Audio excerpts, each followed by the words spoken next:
I was trucking along with the hammer well down, trying to make the boozer for one last drown, when over my CB came a voice so clear. He said, "Breaker on the switch. This is Butler here." Well, I said, "Come back, little boy. You held the air. Oh, by the way, my handle's the grizzly bear."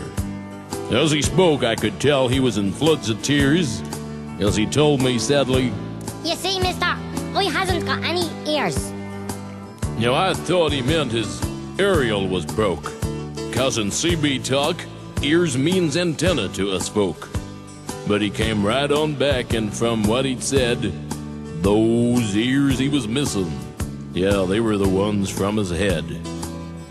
He said he'd lost his ears in a freak accident during a flick knife and hatchet throwing tournament. A dispute arose between the two main teams, and somehow a hatchet went astray, or so it seems. I asked him how his buddies reacted to him having no ears. He answered back 10-4 as he held back those tears. "You see, my mommy gave a party for me and my friends, just to show that I was no different to them. One fella told me I'd 2 arms big and strong. Another boy said my legs were brawny and long. They all gave me confidence. I was really so proud, until one nasty fella started shouting out loud, "Hey, you think you look great with your 2 big blue eyes, but you better look after them, 'cause you don't realize if you had to wear glasses, you'd curse and you'd swear, 'cause you've nothing on each side of your head to hang them on there." He said his mom had to work so they wouldn't be poor. You know, I really felt sorry for the sad little fella.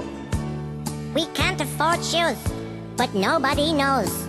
Mommy just paints my feet black and laces my toes. The only way Mommy used to make ends meet was by putting 2 of us in the same nappy. We really looked sweet. I could walk at 6 months. I'm so proud, so I am, 'cause the bottom had fallen right out of my pram. And me dad wouldn't work. He had a lazy condition. He thought manual labor was a Spanish musician. He got offered a job, so we'd all be much better. He complained that the labor exchange sent him a threatening letter. He said, "I know you're too busy. I better say 10-3.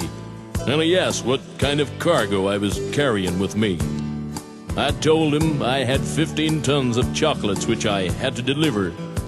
He got all excited and his little voice began to quiver.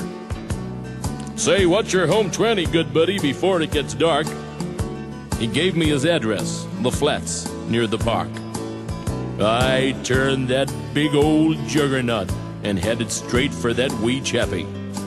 But when I turned into the block of flats, I was anything but happy. Why, every boot boy and punk rocker must have heard my modulation. They climbed on board and tied me up. What a terrifying sensation. They unloaded my cargo of chocolate bars and made their escape in 10 stolen cars. Woo! Get down, Shep.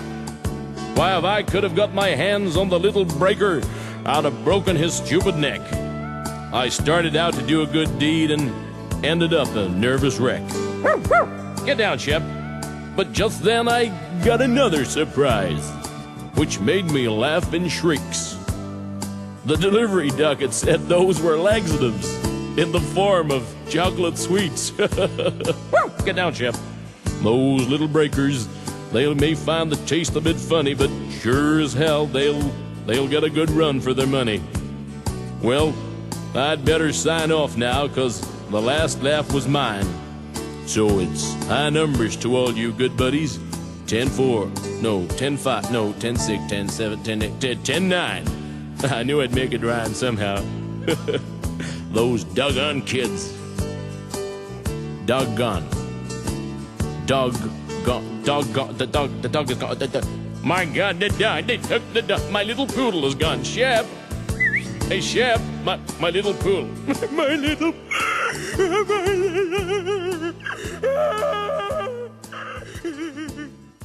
My poodle is gone. I want my...